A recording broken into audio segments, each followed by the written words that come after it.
Eh bien, ça fait bien longtemps que je ne vous ai pas fait de vidéo. Donc aujourd'hui, j'en profite, je suis devant mon Eleagnus ou Chalef d'automne qui est tout en fruits. Et j'en profite, oula, ça bouge derrière moi. J'en profite pour vous faire une vidéo. Je vais vous montrer comment faire, comment se servir de ce fruit. Donc je vais faire cette année de la confiture pour la première fois. Allez, je vous emmène dans la cuisine. Au niveau de mes fruitiers, j'ai l'abricotier qui a été taillé, mais je pense qu'il a été trop taillé parce qu'il est vraiment trop touffu maintenant. Donc il est bien vert, lui. Il y a l'amélanchier qui a perdu toutes ses feuilles, là, dû à la sécheresse. Moi, je n'étais pas là, donc il a manqué d'arrosage, mais il refait des pousses. Hein.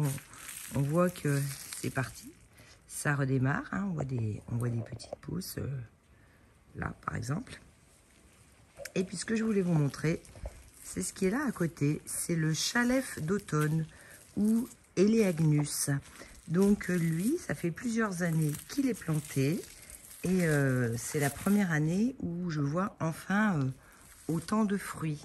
Donc je suis un petit peu à contre-jour, mais on voit bien qu'il y a des cascades de fruits.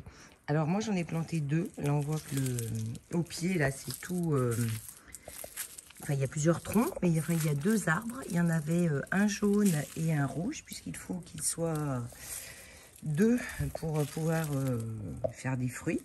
Et c'est le jaune qui est sorti, mais bon, tant mieux, parce qu'apparemment, les jaunes sont meilleurs que les rouges. Donc, on voit des petits fruits gorgés de soleil, hein, qui sont tout dorés. Donc, très jolis. On les appelle, je crois qu'on les appelle pointilla. Hein, celui-là, il me semble que c'est Pointilla fortunata. Alors, je ne sais pas si on voit bien, mais il y a des petits points noirs. Alors, c'est quand même pas gros, hein, c'est comme une groseille à peu près. Donc, c'est très long à ramasser. Donc, normalement, Chalef d'automne, bah, ça devrait être en automne, plutôt octobre. Et puis, bah, moi, je m'aperçois que les miens sont déjà mûrs. Donc là, par exemple, là, bah, ça, c'est mûr. Il en tombe au sol. J'en ai ramassé au sol hier au soir. Donc, c'est pas un goût exceptionnel. L'année dernière, c'était pas bon du tout. Très âpre, et cette année c'est mieux, donc il ne faut pas désespérer. L'année dernière j'avais très peu de fruits, donc je vais faire de la confiture. Donc c'est tellement compliqué à ramasser parce que c'est tout petit que j'ai décidé de mettre un carton et de faire tomber les baies dessus. Donc ce que vous ne voyez pas, c'est que j'ai oublié de ramasser mon carton et que ça s'est tout envolé le soir, mais bref. On passe en cuisine et voilà, là c'est très long parce que j'enlève les toutes petites queues qui sont accrochées. Donc on imagine des groseilles avec des queues, donc c'est vraiment très long à faire. Donc là c'est un essai que je fais juste un peu de confiture pour voir déjà quel goût ça a. Donc je pèse mes fruits une fois que je les ai lavés. Bon, il y a quelques gouttes d'eau qui sont passées mais ça va. Donc j'ai 135 grammes de fruits. Donc ensuite, eh bien, je vais y ajouter du sucre, je tare à nouveau et j'ajoute du sucre. Alors pour 135 grammes, moi j'ai mis 100 grammes de sucre. Donc c'est vraiment un peu aléatoire, hein. Je ne sais jamais exactement comment faire et j'ai pas de recette régulière quand je fais mes confitures. C'est à peu près. Donc je mets toujours moins de sucre. On dit qu'il faut le poids en sucre, mais moi j'en mets toujours un peu moins. Mais comme là je ne savais pas, j'en ai quand même mis un petit peu plus que ce que je mets d'habitude. Donc là j'ai mis mes 100 grammes. Et puis voilà, donc après, c'est du sucre, du confit-sucre, enfin genre confit-sucre hein, que je mets. Donc j'ai rajouté quelques gouttes de citron, voilà, pour essayer que ça prenne au maximum. Donc je mélange bien, j'écrase un petit peu mes grains avant qu'ils ne cuisent. Et comme ça, le sucre est déjà bien imprégné. Quand je vais le mettre sur le feu.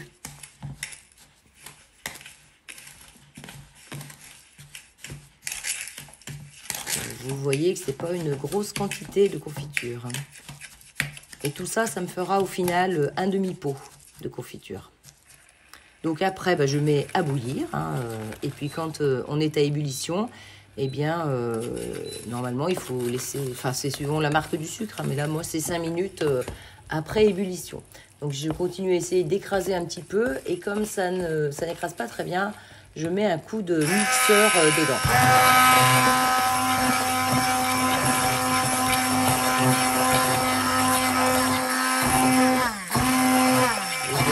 Passer le bruit ensuite.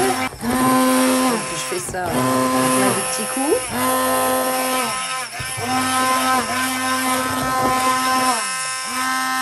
Donc, dès que j'ai mixé un petit peu tout ça, je remets à cuire hein, mes 5 minutes. Mais alors, surprise, quand j'ai goûté les fruits, je ne m'étais pas rendu compte qu'il y avait des pépins. Mais ça fait de gros pépins. Donc, c'est franchement pas l'idéal. Ça a bon goût, mais c'est vraiment trop de pépins. Donc, vous l'aurez compris, ma confiture est une semi-réussite puisqu'il y a des grains et que c'est vraiment trop gros, trop grossier pour manger ça. Donc, par contre, elle a un bon goût, l'âpreté, c'est en aller.